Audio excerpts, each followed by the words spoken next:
On May 14, 1948, a jubilant crowd marched through the streets of Tel Aviv with flags bearing the Star of David.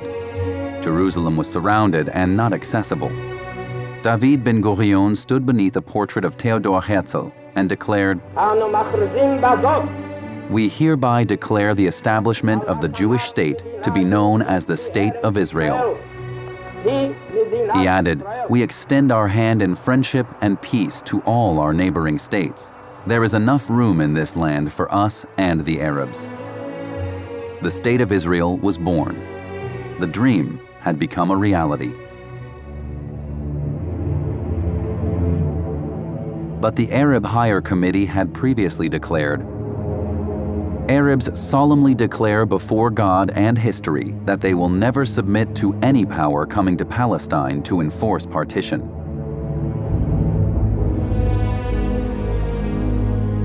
Britain's mandate officially ended and troops returned home. The British commander-in-chief symbolically handed over command of the land to Zionist leaders.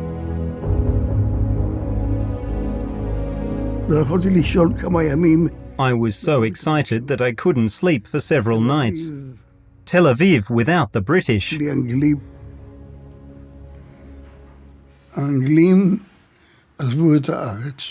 The British had left Israel, but they had left many weapons to the Arabs.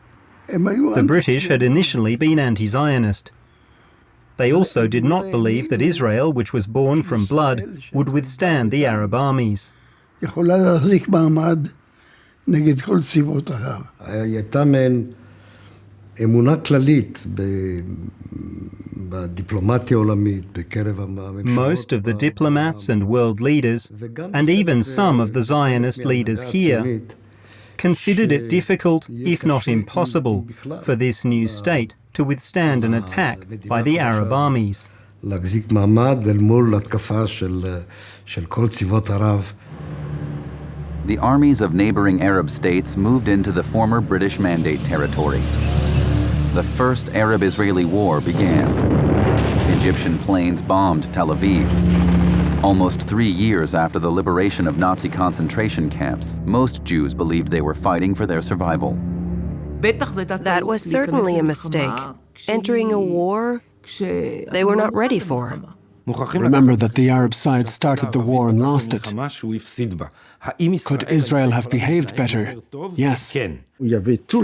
It was announced everywhere. If you take the coastal road to Haifa, you'll be safe. You'll be okay. You can escape.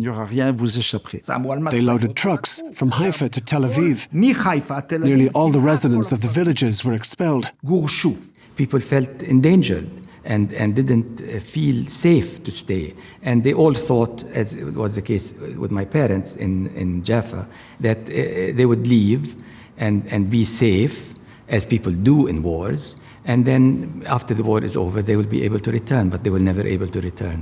Mon père nous avait évacués, ma mère et moi, quelques semaines plus tôt. My father had put me and my mother on a truck a few weeks earlier. It literally dumped its load of women and children on the southern border of Lebanon. Déversé à la frontière sud du Liban. When the city fell, my father and sister went to the port and boarded one of the last boats to leave the city. So they ventured across the sea to their Lebanese exile. Someone who lived through the Nakba told me there were boats standing ready in Jaffa. Were they there purely by chance? No. Those boats were there for people to flee, or they'd be expelled. No one leaves on their own accord. No one leaves their home, their fields, their land of their own free will. In a war, people are afraid and they flee. And they hope that after the war is over, they, especially the farmers, will return to their land and home.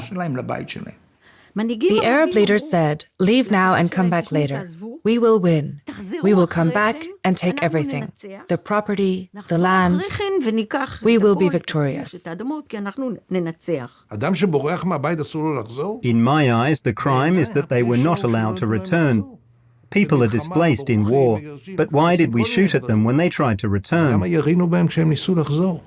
In July, a few months after the establishment of the Israeli state, which was in May, in July, at gunpoint, people were forced out of their homes. We are talking about 750,000 Palestinians who were displaced before, during, and after 1948. As a series of operations, interrupted again and again by ceasefires, Israeli forces win on all fronts except in Jerusalem. Jerusalem was divided by the Armistice Line, leaving the Old City on the Arab side. The Jewish population was expelled by Jordanian soldiers. The West Bank was annexed by Jordan and the Gaza Strip was occupied by Egypt. By 1947, they bought up 10% of the Palestinian land. Only 10%. In 1948, after the war, the rest of the land was annexed, transferred to their possession.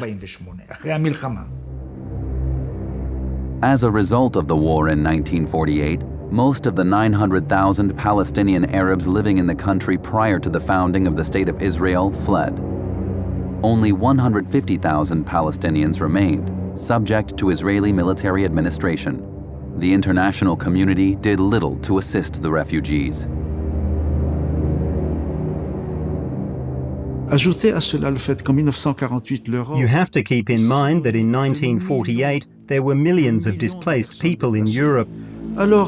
The expulsion of 800,000 Palestinians, or natives as we said at the time, that hardly mattered. Quel problème? على هذه الأرض ما يستحق الحياة. رائحة الخبز في الفجر. تعويذة امرأة للرجال. غيم يقلد سربا من الكائنات.